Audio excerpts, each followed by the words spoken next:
Then the Spirit came into me and raised me to my feet.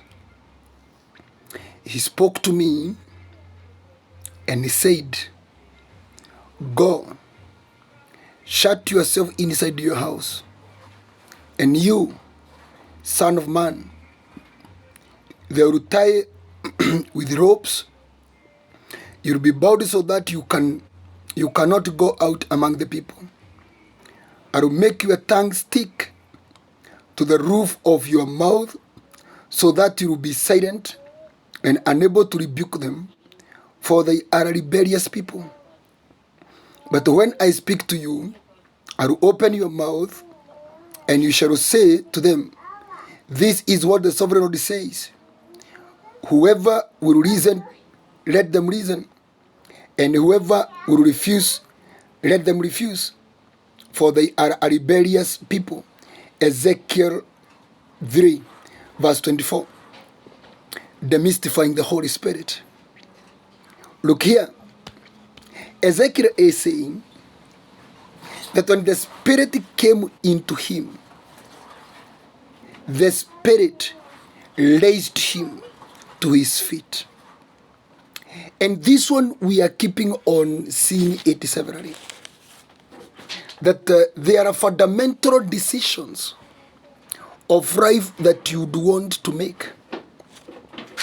But you notice you are not able to make those decisions affirmatively, because there is a supernatural force or participation that is supposed to enable you and help you in making those decisions.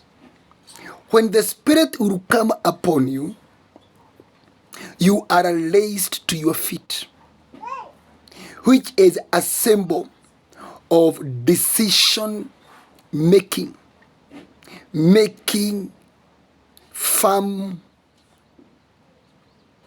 decisions, where you become resolute.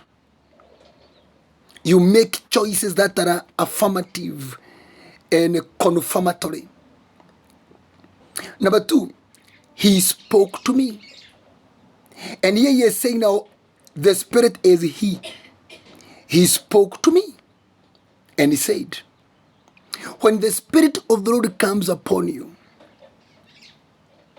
one of the reasons why we need the Holy Spirit is for hearing the voice of the divinity. Because without the voice of the divinity, humanity will compromise the things of the Spirit. Because at no time shall God act on what he has not said. The Lord will only work on what he has said. Because he is telling Jeremiah 1 verse 12, I am looking at my word to see that it is fulfilled with the swiftness. Number 3, go shut yourself inside your house. It is the Holy Spirit who shall give you instructions of the spiritualism that enables you to be right in spiritual matters. He is telling him, go, you'll be tired, you'll be bowed, so that you can't go among the people, and it'll make your tongue stick to the roof of your mouth, so that you don't be able to utter any word. It is the Holy Spirit who incubates you. You'll be tied, you'll shut yourself in your house, then you'll be tied with the ropes, and then I will stick your tongue on the roof of your mouth, so that you cannot be able to say anything. You remain silent. That speaks of spiritual incubation for processing. These things, we try to do them, but we don't make it. You try to take time to be the Holy Spirit. When the Holy Spirit comes upon you, He is the one who sets you apart. He is the one who consecrates you and separates you and puts you aside and incubates you for processing. This is just like Jesus. When the Spirit came upon him, He led him into the wilderness. He was there for 40 days for power processing. We know that he had gone there to be tempted by the devil, but no, that's not the reason why. If you read Luke chapter number 4, you shall see it was to process the power of the Holy Spirit. So when the Holy Spirit comes upon you, one of the things that you're going to experience is supernatural incubation. It is at this point you realize you have been taken away from the people. All friends have withdrawn from you. You are in isolation. You are in a quarantine. And you start thinking that you're an introvert. No. The Holy Spirit has taken you away from the people so that He can incubate you, to process you, to nurture you for the message He wants you to go and declare. If you look at verse 27, He says, "But when I speak to you, I will open your mouth, and you shall say to them." It is the Holy Spirit that He gives us evangelistic voice. When I speak to you, I will open your mouth, and you shall speak to them. Apostolic tongue. It is only through the Holy Spirit can you speak on the behalf of God. Many people normally rise up and say, "The Lord told me," or "Thus says the Lord." If I am a prophet of God, if I be a man of God, then I declare. And you notice nothing happens after that declaration, because it is void of the Spirit. When the Holy Spirit comes upon you, He is the one who shall speak to you first. After speaking to you, He will open your mouth to speak. That's why you notice the people who keep on saying, "I'm waiting for the timing of the Lord." They already have the message inside them. But the Holy Spirit has not opened their mouths to declare. And opening of the mouth means manifestation, means revealing you, means causing you to publicly appear.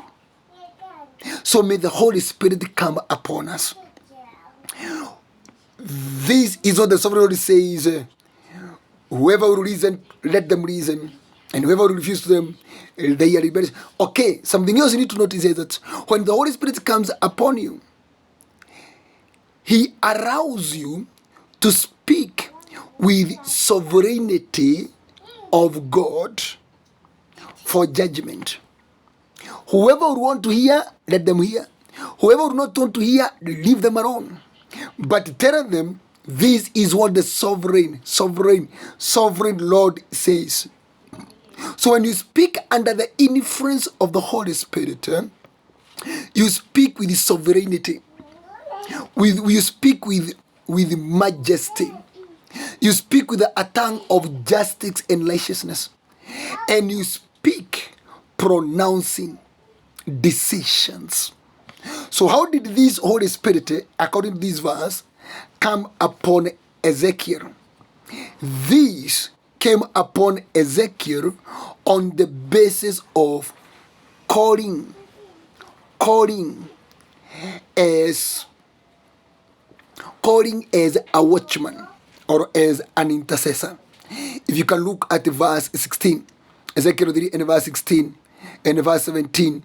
Verse 17, "Son of man, I have made you a watchman for the people of Israel. So hear the word I speak and give them warning from me."